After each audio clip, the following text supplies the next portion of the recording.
Good morning. It is 10:01 a.m. on Tuesday, September 16th, 2025. Call this meeting of the Wichita County Commissioners Court to order.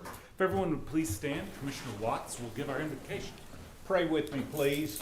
Dear Heavenly Father, we just thank you for the many blessings that you give to us each and every day. And Father, we give you thanks for your Son, Jesus Christ, who you sent to die on the cross for our sins. Father, thank you. Father, we ask that you be with us this morning, guide and direct us as we take care of the business at hand for our county, Father. We'd ask that your hand be with those that protect and defend us around the world, Father, and here at home. Guide them and direct them and keep them safe, Father, we pray. All of these things I pray this morning in Jesus' precious name. Amen. Amen. Please join us for the pledge to the U.S. flag. I pledge allegiance to the flag of the United States of America and to the republic for which it stands, one nation, under God, indivisible, with liberty and justice for all. And now the pledge to the Texas flag. Honor the Texas flag. I pledge allegiance to thee, Texas, one state, under God, one and indivisible. Thank you. Everyone may be seated.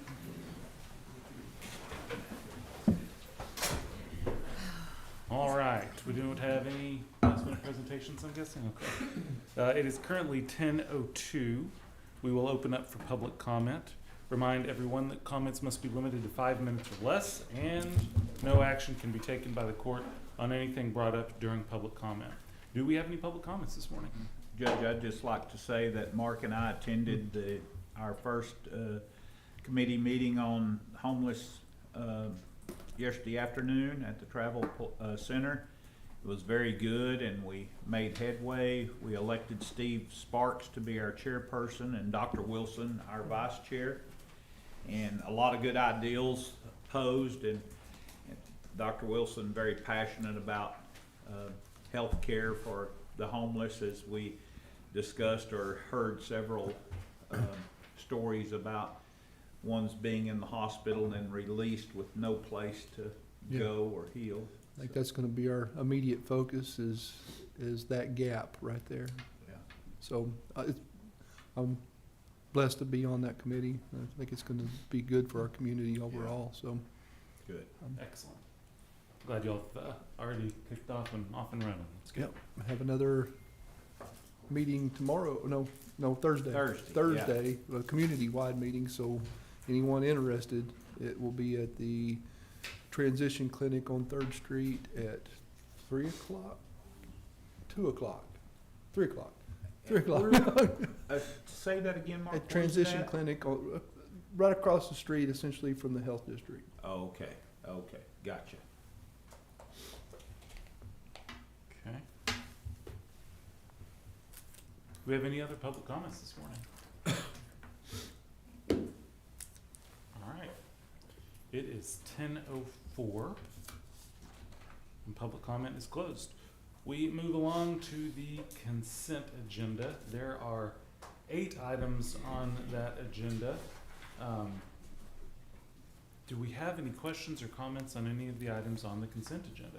Judge, I'd just like to say that on item 5, there's some nice fencing there that would make some livestock pens or corrals. If anyone's interested, the information is there for them to submit a bid to Lisa, surplusing that old fence that's going to come up.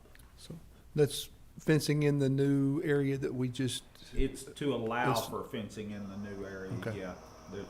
The pipe fencing that wasn't ours abuts us. And they can find that either it'll be in the electric paper, but it'll also be on our website as well, right? Yeah. Correct.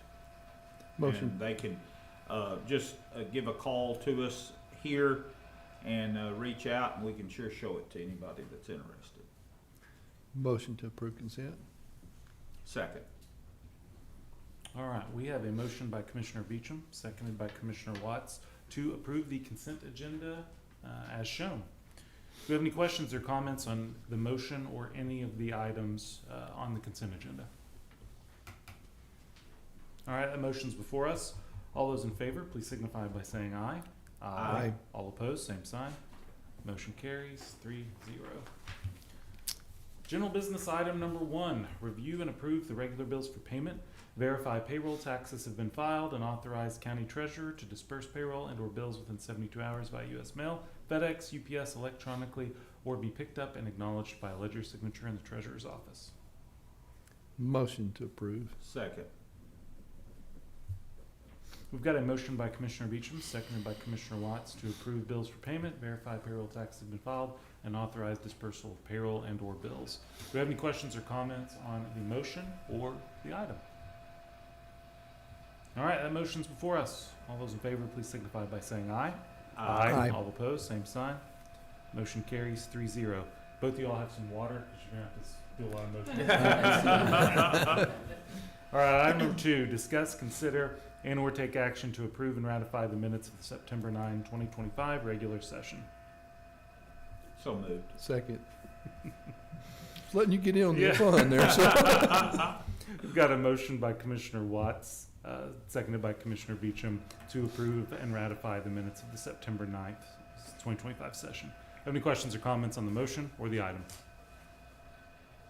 That motion is before us. All those in favor, please signify by saying aye. All opposed, same sign. Motion carries 3-0. Item number 3, receive a presentation from Core Health regarding jail medical services for 2026. Before I invite Todd up, I'll just briefly just want to make sure everybody understands. We're currently under agreement through the end of 2025 with Core Health. There is a clause in there that can allow us to renew for 2026 with Core Health. But the question has come up, and we do have Texas Tech University, which came in and presented to the court a couple months ago, has also put themselves out there as a potential partner with us to do jail medical services in 2026. We'll be hearing from them next week, but Todd and his team have come in today to do their presentation for what a renewal for 2026 would look like. So with that, I'll introduce Todd Murphy with Core Health to come up and make the presentation. And if you've got folks with you want to introduce, by all means do so. Thank you, Judge Johnson, Commissioner Watts, Commissioner Beecham, and the public. Thank y'all. Again, I'm Todd Murphy, founder and CEO of Core Health. This is Mike Dillman, Chief Operating Officer, Dr. Nick Longnecker, our Chief Medical Officer, and this is Romy Malinka, our Regional Manager. And you see an awful lot of us here on a weekly basis, so I think you recognize our faces and know what we do. So, yes, sir. Thanks for that, Judge. So we've been your provider partner here in Wichita County since March 1 of 22. And we provide comprehensive medical, mental, and ancillary healthcare programs and services for your inmate population. Our contract is based on a population of 550 inmates. And as y'all know, that population has been skyrocketing. As a matter of fact, this morning the population is 646. Whoa. Yeah. Yes, sir. It was 6:38 yesterday. We had 33 intakes as of midnight yesterday. I'm sorry, day before yesterday. And so that's a different scope, right? And that's something that we all need to understand and get a grasp on as we look at this renewal. But we're awfully proud of what we've achieved. Captain Patterson? That number includes those that are currently at the North Texas State Hospital or some confined mental health facility. Okay, so. The number that's actually at the LEC is, Regardless, 590. 593, I think. Okay. Okay. Okay, sorry for that. It's still over the mark, isn't it? Yeah. Yes, okay. Slightly. So thank you for that, Judge. So yeah, we're here this morning to talk about our achievements since we've been here for the last 3 years. But of course, you know, I've been working closely with Wichita County with my previous companies going back to 2008. So we know each other well. We know what we do. We know what's important to Wichita County. And over the last 3 years, we're pretty proud of what we've achieved. We've been able to contain your costs. We've mitigated your risks and liabilities. And through even with with us being behind COVID, we've done a nice job of retaining, supporting, and recruiting locally based, high-performing healthcare professionals, both on the medical side and the mental health side. And as you all know, in any industry, labor is tough right now. And so, And with the healthcare industry, the compensation demands of this population is high, and it's only going up. And the fact is, it costs more to do more. And some of the things we'll talk about this morning are all the things that we're doing, and things that we're proud to state that we are the only ones in the industry doing some of the things we'll be talking about this morning. And so it's important to note all of that. Just to start off with our current agreement in the 25-year, our current contract is based on about a little over $4.9 million. And part of our commitment to y'all is to provide utmost transparency. Transparency into our financials, our operations, our business practices, and our partnership. And we are the only provider in the industry, the entire industry, to include the other company, Texas Tech, that provides our level of transparency. We believe that's important because we're paid through taxpayer funds, and we believe it's ethical, it's responsible, and it's the right thing to do, to share, to be transparent with our costs. And so because labor is so difficult right now, and it's difficult to predict what's gonna happen next year, we have a series of caps in place. And one of the things that we do is when we do have vacancies, we fill those with our own internal team members. And so we rebate the county for our vacancy rates.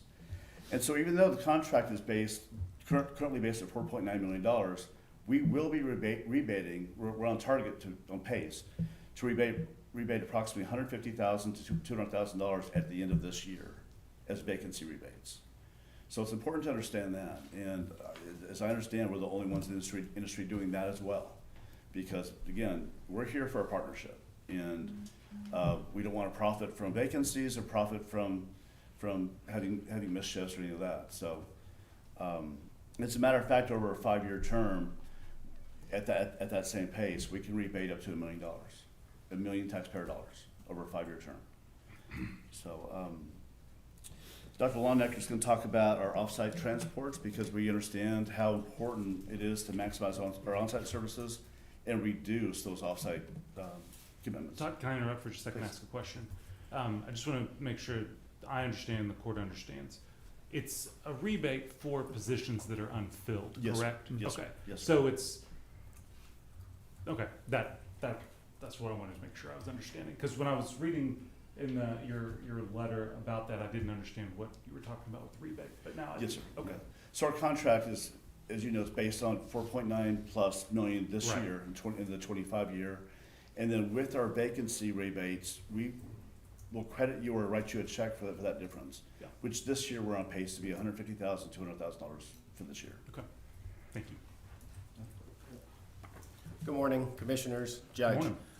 As we all know, offsites are a big both financial stress as well as a stress on just having the staff to do that. I think it's really important when we look at something, we look at facts and not speculation. On the July 11th presentation that you guys got from Texas Tech, it was really a lot of just speculation or assumptions. Thankfully, we have numbers that we can actually look at. So Texas Tech currently provides services at Lubbock County. And Lubbock County had a recent RFP in which they provided the data on their offsite transports. So we can see specifically what services with Texas Tech will provide. And based on the ADP of Lubbock, they were sending out somewhere in the realm of 51 to 70 people offsite per month. Now, it's a big facility, but again, that's 51 to 70, so you can see that on average it's over 60. To take those same numbers and compare it to Wichita, because again, we provide those numbers, we averaged in 2024 10 off-site visits to specialty services, et cetera, based on our ADP. Now, comparing 10 to 51 to 70 is not fair because the ADP is different, so you have to adjust for the ADP. So based on that, it would be 27 and a half. So this is no longer speculation or assumptions. This is that utilizing whatever services and cutoffs Texas Tech uses, they were sending off over 60 people each month, and Core Health was sending off 10, but that weight adjusted to appropriately talk about the same number was 27 and a half. And so you can see that our services are keeping that number substantially lower than how Texas Tech is choosing to manage. Again, that's not pointing a finger to say what's right or what's wrong, but I think it's really important that we understand that they spend a lot of time talking about their resources and what they can and can't do. But we know, being here, how important avoiding offsites if we can is. And it shows that the way we're managing things is really keeping that number low. The other thing I certainly wanted to talk to is, again, they mentioned their resources and having a whole host of specialty options. And that's absolutely true. They're a big academic university. They have specialists that they can telemedicine with so that individuals don't have to go off-site. Now, again, that's an option that Lubbock has. And despite that, they're sending 60 plus a month off-site. We offer the same service. We have a specialty on-site e-consult service that we've utilized, and using that service, we've saved 72% of off-site visits. So for all the people we've used the service for, 72% of them were able to stay on-site and not have to go off-site. And so our off-site numbers are not only very good, but objectively are far superior to what Texas Tech is doing at Lubbock. And we can still offer that same e-consult / telemedicine service to get our patients any specialty service that they require without ever having to leave the site. And I think it's important that we know that that's what the actual numbers look like. Thanks, Doc. It's also important to note, just to follow up with what Dr. Longnecker was stating, as you all know, Lubbock County is a hospital district, just like Dallas, Tarrant, Denton, Bader and Harris and others. They're a hospital district. The county managed hospital manages and is financially responsible for their inmate healthcare services.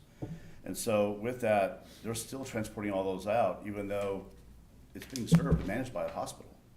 So it's essentially, it's the hospital serving the hospital. So with us, we're doing, as Doc was saying, we're doing an exceptional job of maximizing on-site services and reducing those off-site transports, which you all know are so expensive and burdensome on your labor.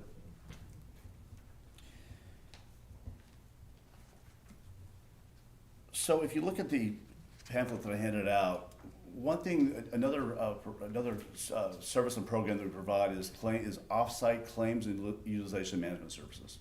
So that's whenever inmate Joe has to go off-site and to the hospital, whether it be hospital, dialysis, specialty services. If Jane has to go see an OBG in her second trimester, it's for that. And so what we do is we have a team of claims utilization management professionals behind the scenes who work with the hospital to pay lower costs. It's not changing the scope of care or the care at all, but it's negotiating with them to reduce those costs. And what you see we have 6 examples there in front of you of what we've saved some of these other counties. And to group the 6 together as a group, we've saved the group an average of almost 71% of their offsite costs. You see, for example, Jefferson County, Texas, which is Beaumont, right? And Beaumont's in the Houston hospital area or district. They were invoiced $4.7 million. They only paid $3.4 million as a result of our claims and services. That's a savings of 72%. I think they saved 3.4 million. I'm sorry, they say 3.4. I don't want you to cut yourself short. Yeah, thank you. Don't sell yourself short. Appreciate that, Judge. 1.3. Right. Yeah. So anyway, you go down the list, you see that it's pretty impressive. Jefferson County at 72%, Kamal County, which is located between Austin and San Antonio, 78.24%. Adams County, Colorado, which is just part of the North Denver Metro, 67.5%. Broomfield, Colorado, it's a city county located just north of Denver. We saved them 98% of their offsite costs, and that's with them being billed invoice of $393,000. And then you see what we've done in New Mexico, where you have less competitive resources, right? Taos County, 40%, but to Taos County, that's a lot of money. Bless you. Luna County, New Mexico, which is dimming, we saved them 19%, and you know a lot of that population is BIA, Bureau of Indian Affairs. So anyway, this is a service that we would like to perform for you. Back when we negotiated the 2022 contract in the RFP, Judge Gossam at the time didn't want to include this because I think you have an internal team that does this. Not sure how well you're doing with it, but we can do this for you. And, you know, can't predict the future, but you're gonna fall in within there somewhere. And that was the question I had, Margaret, you might can help. Yes. But you had recently looked at that for us and showed us, and we hadn't had a chance to really discuss it after you did that, but did those that flow in, those invoices from the hospital or from other providers, are they scrutinized at all? Do we? I look at every bill for the county and whether they're indigent healthcare or just a jail inmate, they're paid at the indigent healthcare rate, which is the Medicaid rate. We only pay the Okay. Medicaid rate, and if it's not billable, well, for the jail, I think we'd have to pay, that's never really come up, but we pay the Medicaid rate on everything. Oh, okay. And I'm gonna go out on a limb and say, even with the most excellent claims and utilization rate, it's probably gonna be above the Medicaid rate. Medicaid, did you say Medicaid or Medicare? Medicaid, right? Medicaid. Yeah. So you actually preempted the question I was gonna Okay, have. I wondered about that, so I just didn't. And of course, we never want to help do away with anyone's position or responsibility, but it's something that we do. Sure. Yeah, we're not here for that, but it is something that we do. We do it very well, and we can do it here. You know, in coordination with your with your team. But I thought it was important just to share that as part of our service offering, and again, we do a whole lot, and we do it very well. I'm curious, Todd, for your Texas clients on that, are they invoicing at whatever their, I think it's called the rack rate, whatever their posted charge master rate is, and then similar to all health insurance discussions, you come back with a lower rate to negotiate. Is that what that invoiced amount is, do you think, typically for your 2 Texas counties?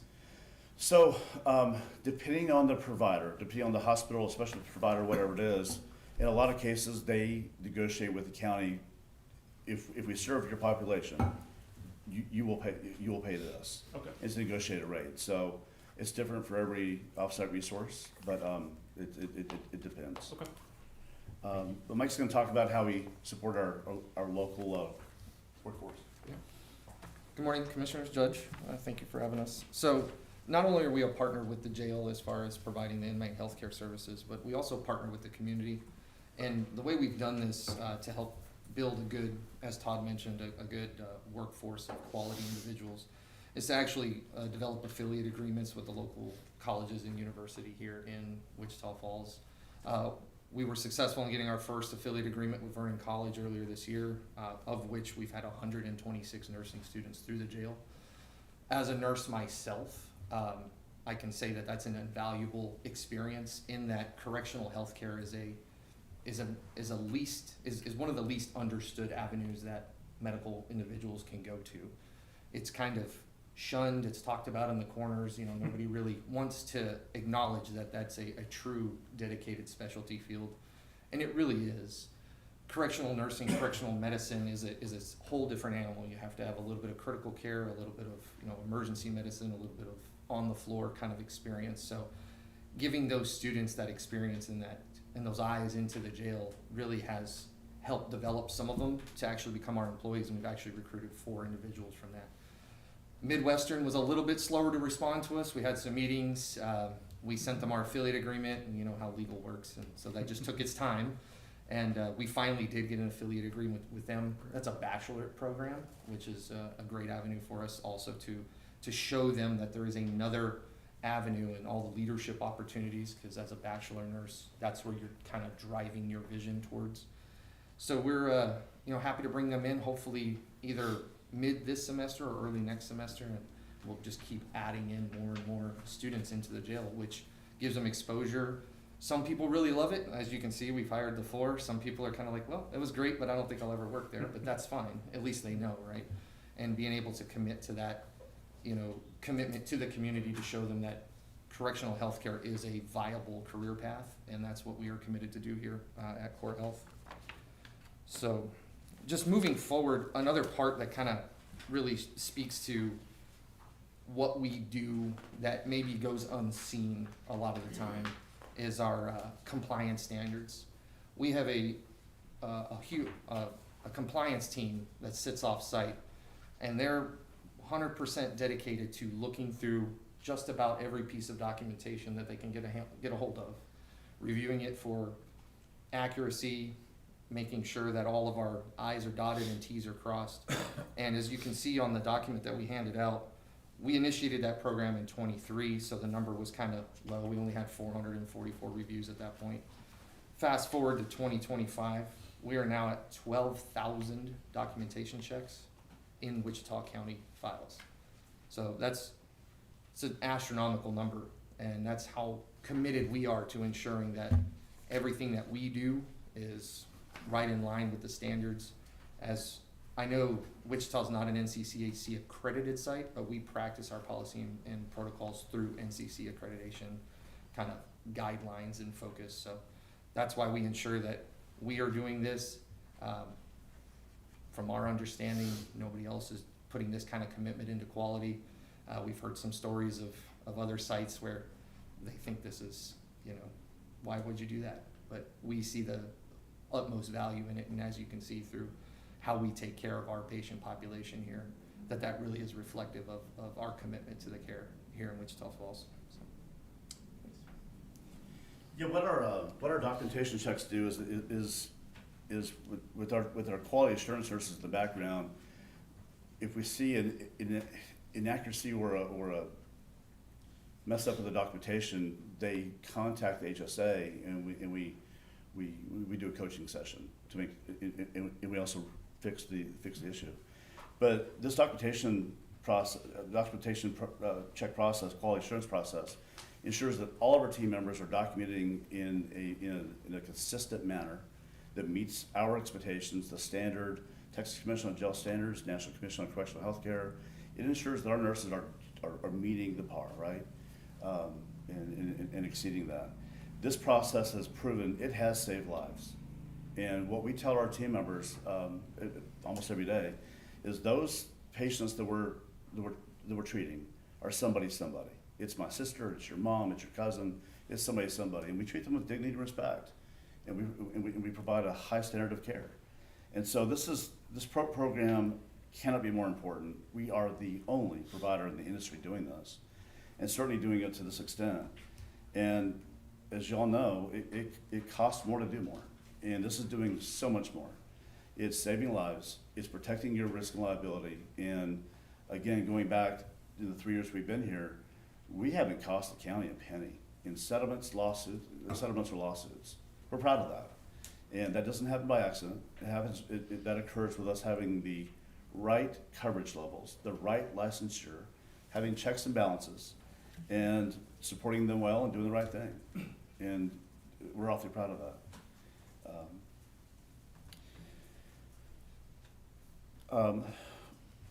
Going back and watching the video from when Texas Tech was here, they talked about the coverage ratio and coverage levels in Texas Tech. At Texas Tech, the average daily population is 1,450 or 1,420, I believe. And they have the same coverage levels that we have here in terms of head count. Now, they serve that population with med aides and EMTs, and I think one RN, a charge nurse.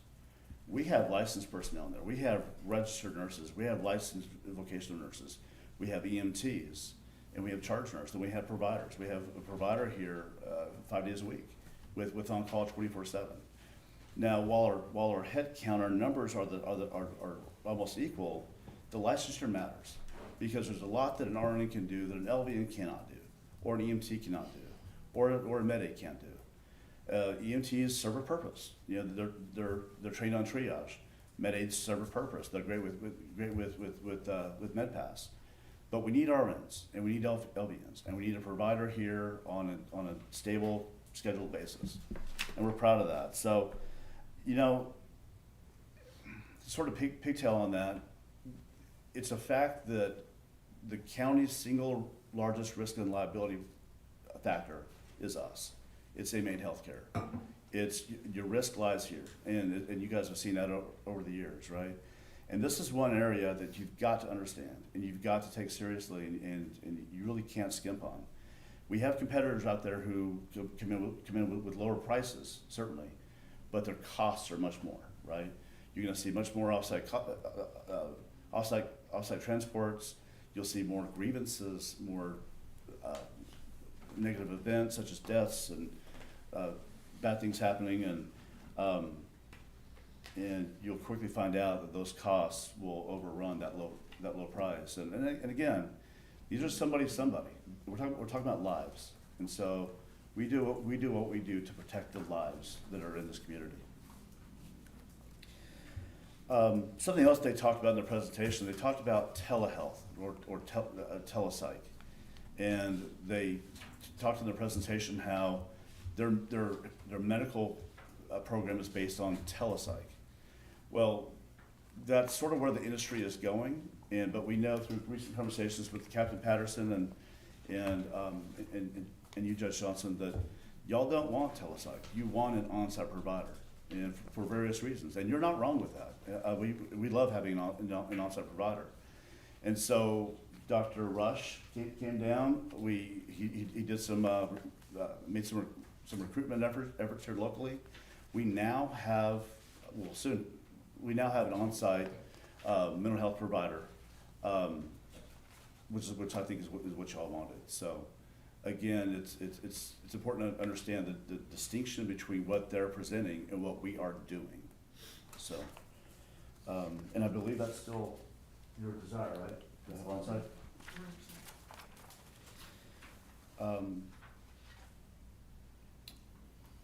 But with that, what we provide is stability and consistency, right? Consistency with us. You know us. We're a Dallas-based organization, Texas-based. We're here all of the time, and we're committed to stay that way. So, again, with your ADP being what it is now, it's a different scope, and so we want to take that into consideration too. And something else too, Judge, is over the last 3 years, y'all have contracted with Detain, which is a compliance and regulatory third-party provider. What they do is they come in and they review our documentation and our processes and our intakes and all the things that we do. And I believe over the last 3 years, you've received an exceptional report from about us and our program. And of course, they came in and they just looked at random documentation. We were pretty well kept out of that process, but we're awfully proud of that. And that's what we're doing in all of our sites. So again, it costs more to do the right thing, and we are definitely doing the right thing. Finally, we take great care of our people, and you'll see that on our website. You can go to our testimonials. But Nicole Hooper, as you recall, Judge and Commissioner, at our last Medical Administration Committee meeting, or MAC meeting, Nicole Hooper went off to take another opportunity somewhere else, an opportunity that she really shouldn't have turned down and couldn't turn down.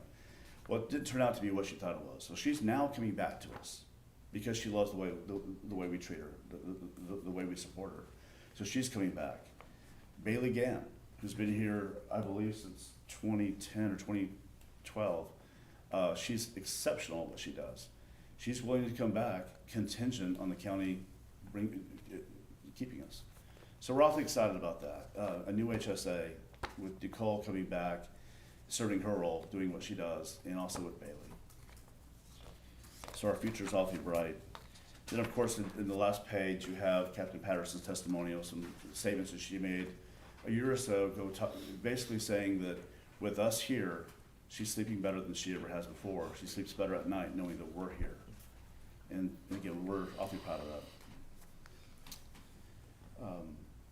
Any questions? I have a bunch, but I'll wait. Well, I did, the sheriff had mentioned to me when we met, Todd, or we visited, and Captain Patterson may chime in as well, but he is interested in upgrading the software to be compatible with some information that it makes it more accessible to the retrieve information on clients, I guess, or that people Well, that, we had talked about the, EMR. EMR. The two databases? Yeah, and then y'all are talking about changing to Right, so. moving forward. You want to speak to it? Yeah, so, at our last meeting, that Captain Patterson did express that there was two databases. There's a historical core EMR database and a current core EMR database where we operate in daily. The fear is that the historical database is just sitting there. It causes a separate login, kind of cumbersome, and she was worried about it being potentially lost or inaccessible at some point.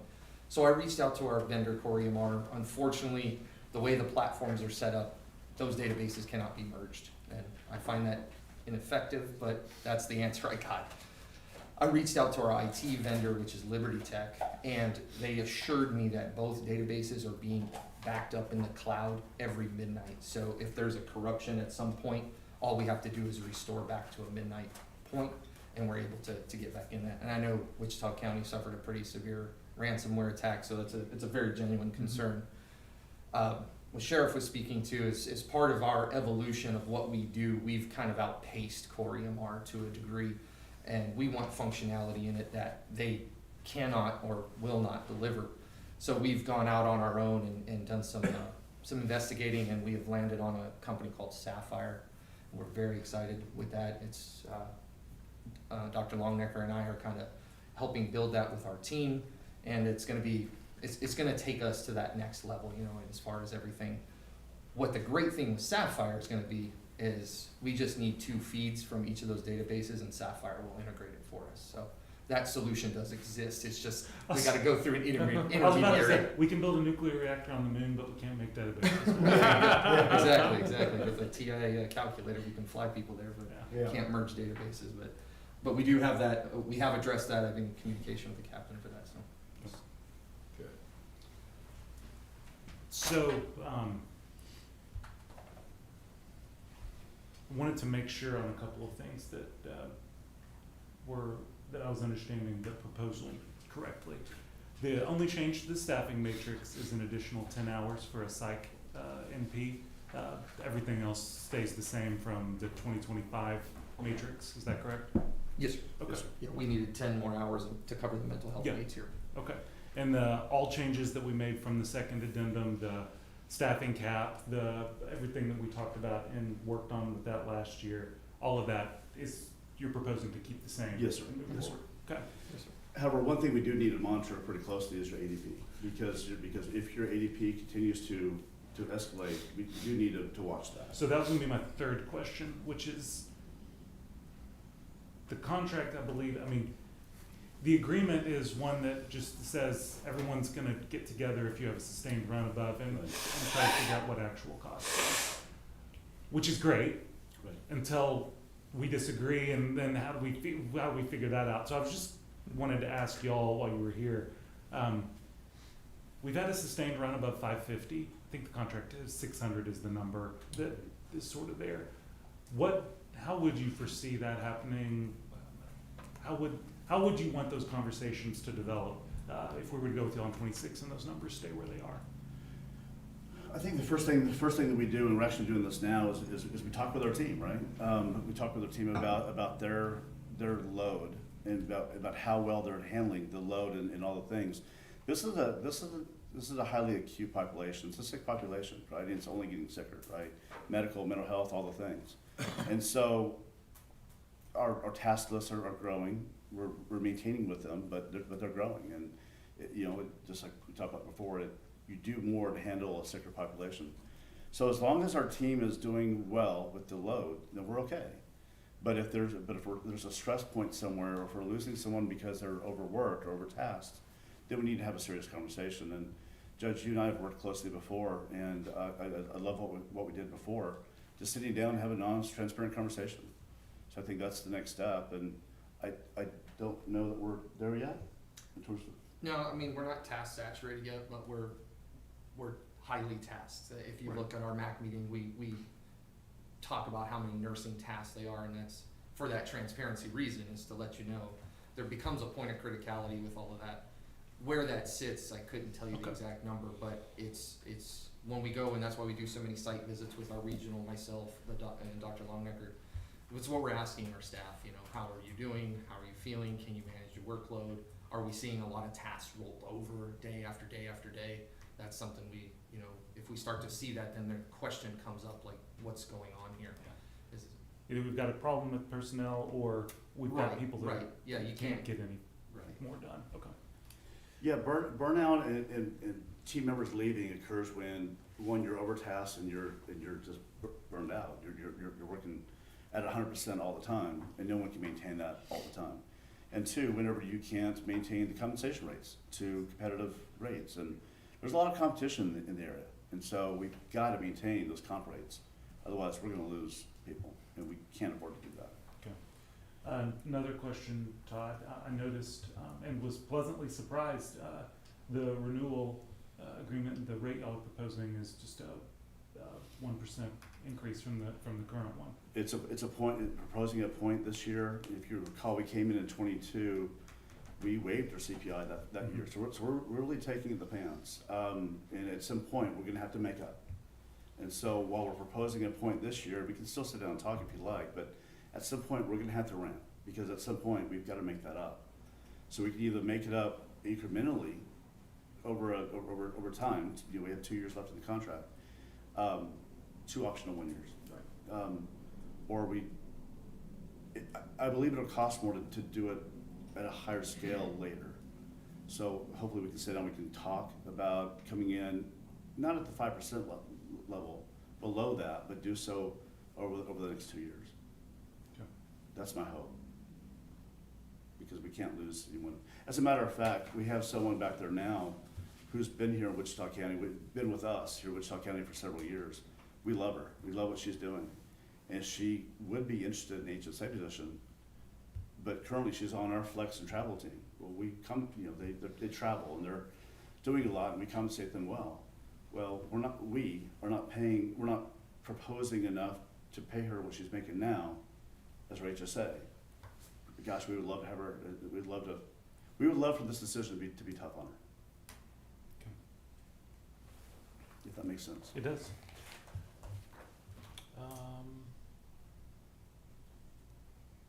All right, and my only other question was on the returned funds. You covered that earlier, the staffing vacancy cap. Do you have any questions? No. You have any questions? Okay, as I said earlier this summer, this process of going through and having this was not initiated because of dissatisfaction with the service that Core Health is providing. But ultimately, this court does have to take seriously its responsibility to taxpayers. And so we have to look at something when there's a potential cost delta and how big that is and what the services are. And just like we have to do with a lot of things. And so we will weigh all of those different things as we look to make a decision. If any questions come up, obviously we'll reach out to y'all. But no, I appreciate your proposal. And Yeah. do you have something else? Yeah, just Yeah. one other really quick. So when Texas Tech was here, they had brought up this idea of competency restoration happening within the jail. We all know that this is something that's exceedingly important. Every jail's trying to figure out how to do it. And again, we talked about facts versus assumptions versus speculations. They had made a statement because they were doing it in Lubbock that they would come here, they would team up with the local MHMR, and you'd have this competency program. We just want to make sure that everybody's educated to the fact that this wasn't a new idea that they came up with. 2 years ago, we met with the local MHMR and made very strong strides and efforts to make it happen, and frustratingly ran into some roadblocks that it wasn't able to come into fruition. But we want to know that we tried and have been trying and continue to want to make those efforts. What were the roadblocks? It was a financial situation. That they were asking for compensation and money and returns for services that was never approved by the county. And so we understand the importance of that. We want to do that as well, but they had made it seem like, you know, competency restoration was easy and they would do it, and all you had to do was team up with the local MHMR, and We're trying that, and we've had that dialogue. Was this a separate conversation from the one that I was a part of? I don't think so. Because Dr. Rush could better speak to it, but, I wouldn't have characterized that conversation in the same way. okay, Yeah, the financial question was one, but that was because the county felt that y'all were asking for too much. fair. And so we've got, I mean, we've made tracks. The competency restoration program is moving forward and will actually initiate before the end of this year as part of a grant program that we received with the state.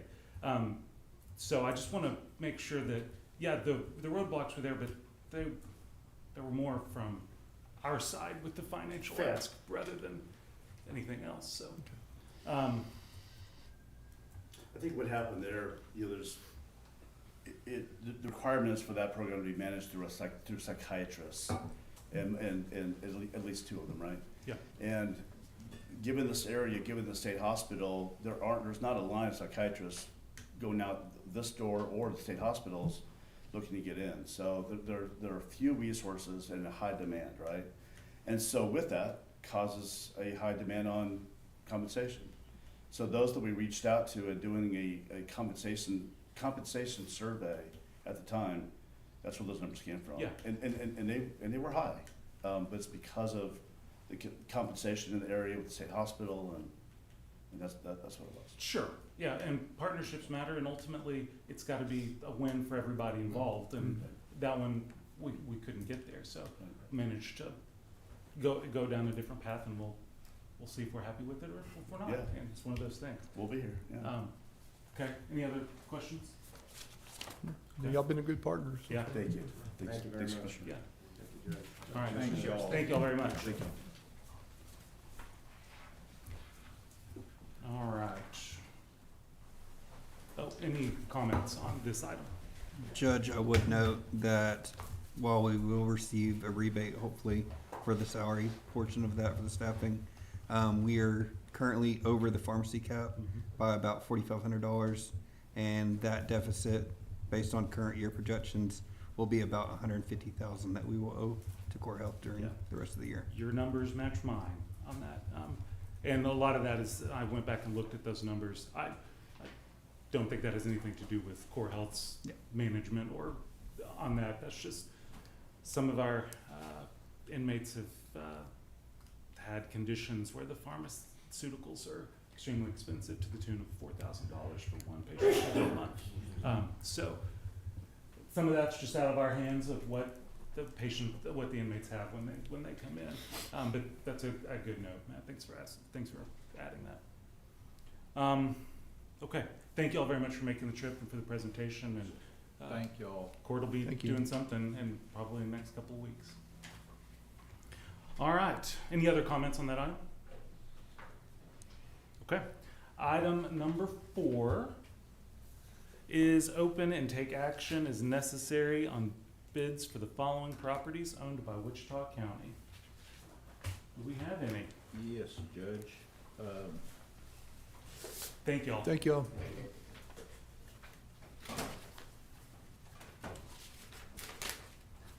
The first one is for the property listed on the Owl Park Road, which is behind the old Casa Manana, in there from Stacy Jenkins. And it is a bid from Stacy Jenkins for that property of $510.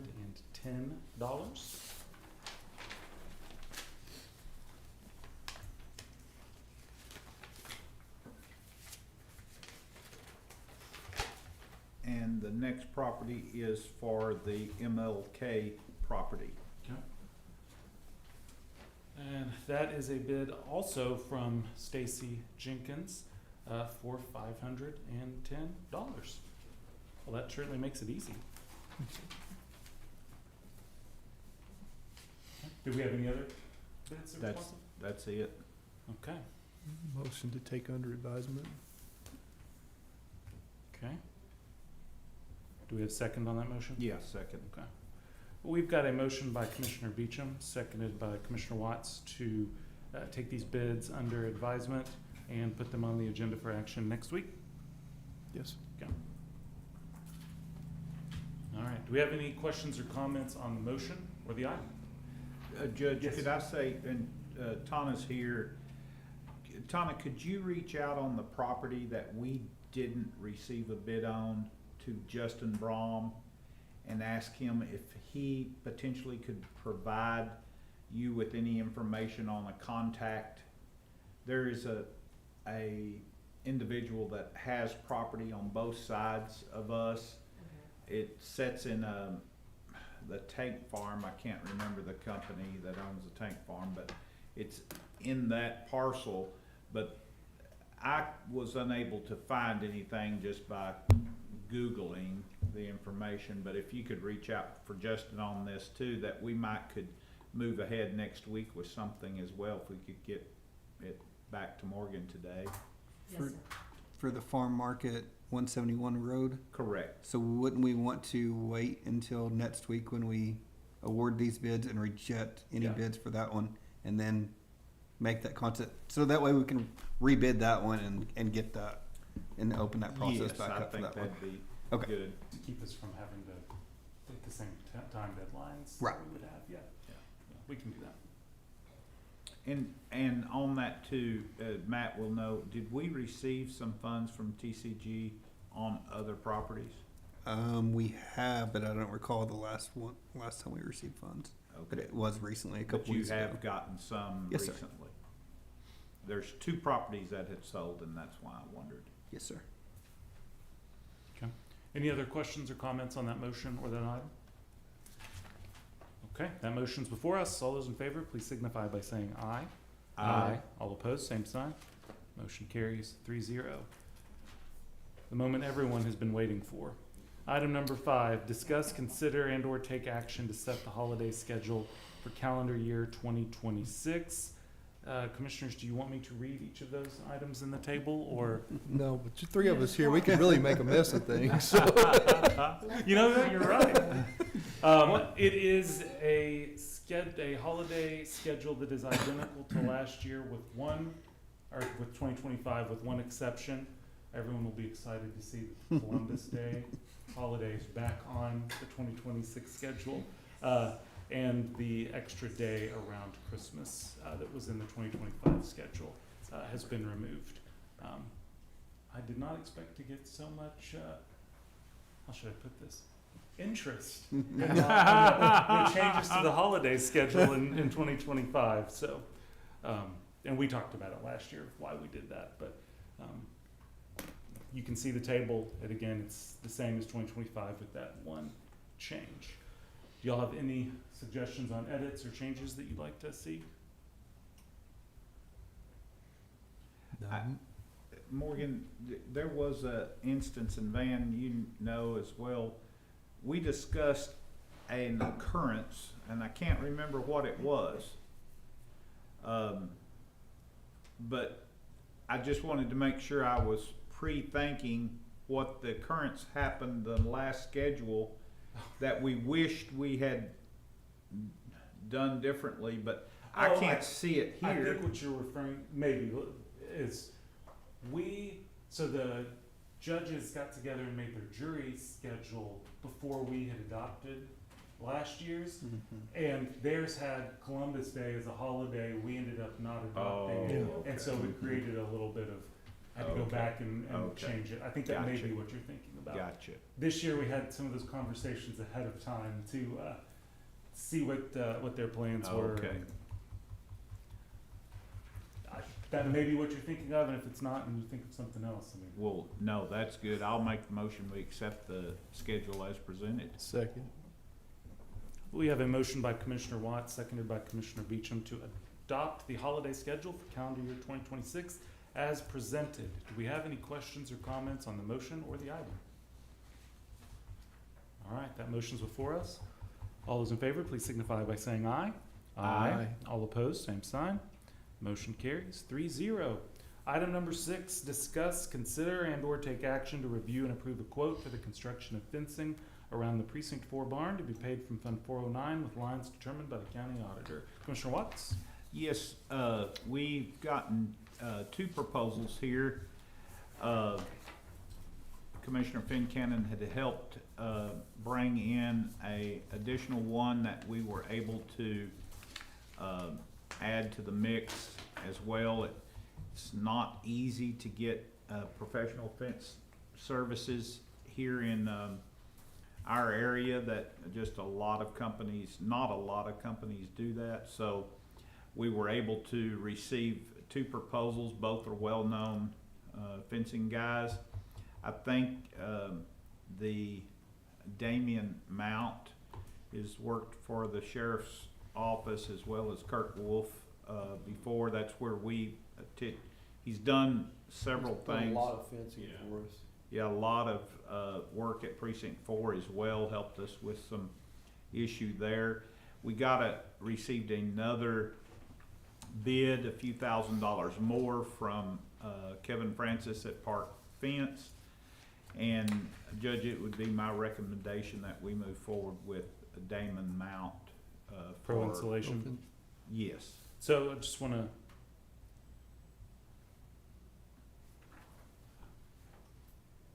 Do both of these quotes have the removal, the demo? Yes. Cause the park fence one's in two different documents in the pro The one. park fence was broken out into labor and materials. They were wanting us Oh, to okay. purchase Okay. the materials separately and then do the labor. I gotcha. Damon's is all rolled into one. Okay, so they are apples. The two park fence put together is apples to apples with the pro Correct. insulation one. Yes. Okay, And so we had chose not to, just because I think we're a little more capable of removing that pipe fencing because we have the equipment as such. We had opted not to include that in there not to have it pulled and laid down. We will do that internally.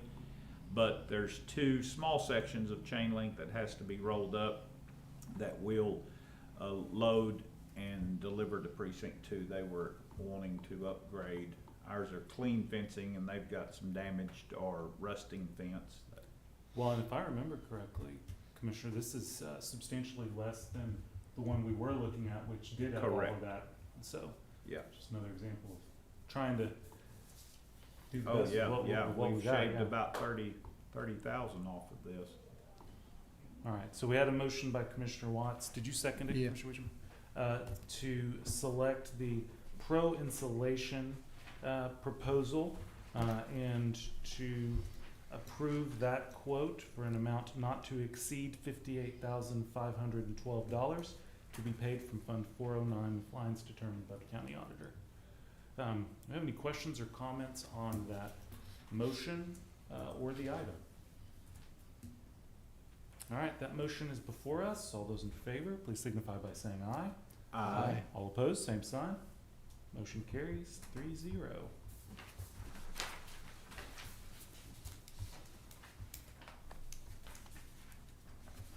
All right, item number 7.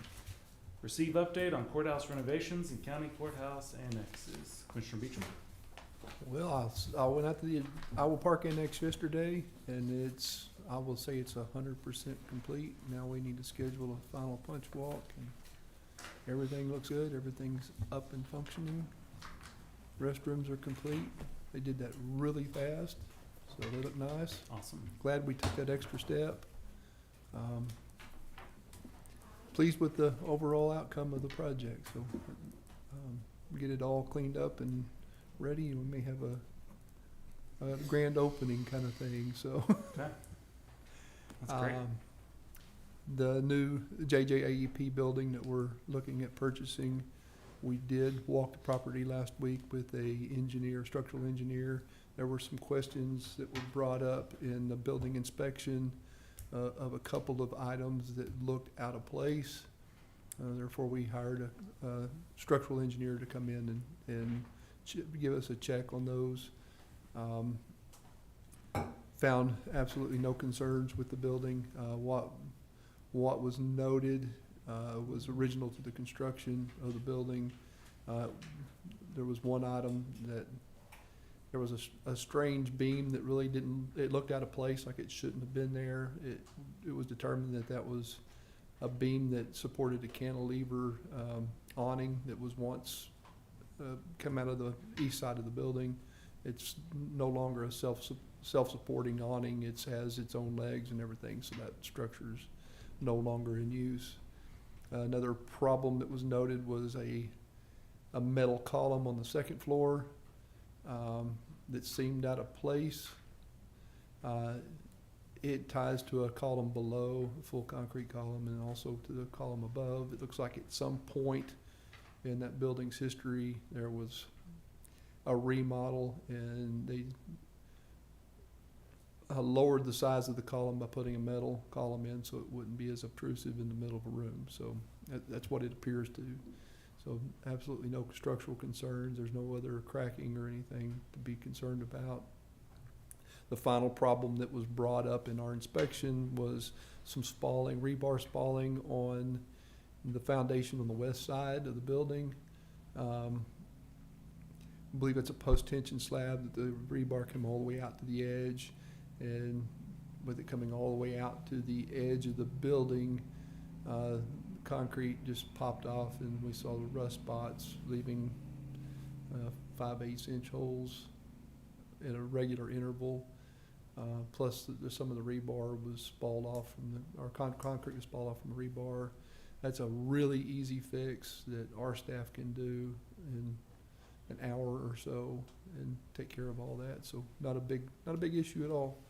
So I haven't heard back from the electrical inspection that was done, so it looks like we're Getting close. getting close to moving forward with making that final purchase. Okay. And we did have a meeting this morning on the jail roof. We're gonna move forward with looking at some repair options on that roof, so. Getting some cost estimates back and Yeah. what, hopefully it's not as, hopefully there are some alternatives to having to, get cranes or helicopters out to pick up, Gantries and, AC units, but, yeah, we'll have We'll- updates on those as we yeah. get them. All right, any questions, anything else on that item? Okay. It is 11:03 and court is adjourned.